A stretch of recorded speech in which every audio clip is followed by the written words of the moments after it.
નામ અને કયો વિસ્તાર છે, શું કેવું છે તમારું? મારું નામ સરોજબેન છે, વોર્ડ નંબર 1 માં ખારીવાડી વિસ્તારમાં. અહીંયા ગટર માંથી રહેવાતું નથી, ઘરે ઘરે ખાટલા છે. આ હાટું ઘરે ઘરે આવતા હતા અને અમે મત દેતા હતા. આમ હવે તો લઈને વહી ગયા, પછી પાછું વળીને કોઈ જોતું નહીં. એટલે મત લેવા ત્યારે સારું લાગ્યું હતું ને હવે પાછું કઈ કરવાનું નહીં. અહીંયા અમારે ગટરના પાણીમાં રહેવાનું, છોકરા માંદા થાય, ઘરે ઘરે ખાટલા, એ કોણ દવાયું કરશે? તમારી શું માંગણી છે? અમારી ઈ જ માંગણી છે કે અહીંયા ખુલ્લી ગટર છે ને તો એ બંધ કરાવે ને ભૂંગરા નખાવે મોટા. આ નાના નાના ભૂંગરા નાખીને વહી ગયા છે, એ શું ડાટા આવી જાય છે તો શું કરવાનું? ગટરના પાણી ઘરમાં આવે, જીવ જંતુ આવે, છોકરા માંદા થાય છે અને છોકરા લઈને સ્કૂલ જવાની તકલીફ પડી જાય તો શું કરવાનું? તમારું નામ અને આ કયો વિસ્તાર છે, શું કેવું છે તમારું? મારું નામ છે ને ખારીવાડી વિસ્તાર, વોર્ડ નંબર 1. આ ગટરનું પાણી અહીંયા ભરાય, આખા ગામનું બધું પાણી અહીંયા આવે છે ગટરનું. અમારે અહીંયા રહેવાતું નથી પાણીના હિસાબે. બપોરે તો બહુ જ બાસ આવે છે અને છોકરા માંદા પડે છે, હાલવા ચાલવાની તકલીફ પડે છે.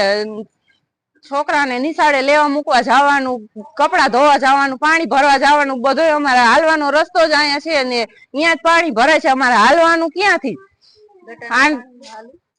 ગટર માંગણી અમારી ઈ છે કે ગટરનું પાણી બંધ થવું જોઈએ ને મોટા ભૂંગરા નખાવી દે.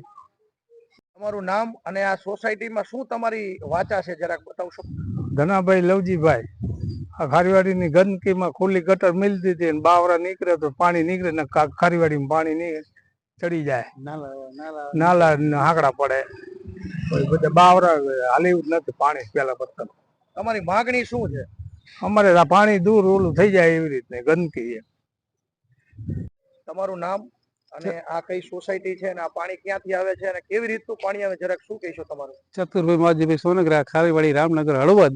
આ આખી ખારીવાડીનું પાણી આ એક ગટરમાં નીકળે અને ગટર અહીં ખુલ્લી મૂકી દીધી છે. અહીંયા ઊભું રહેવાતું નથી. રાત્રે એટલો મચ્છર થાય છે અને ગંદકીની તો વાત જ જવા દો, ફૂલ ગંદકી.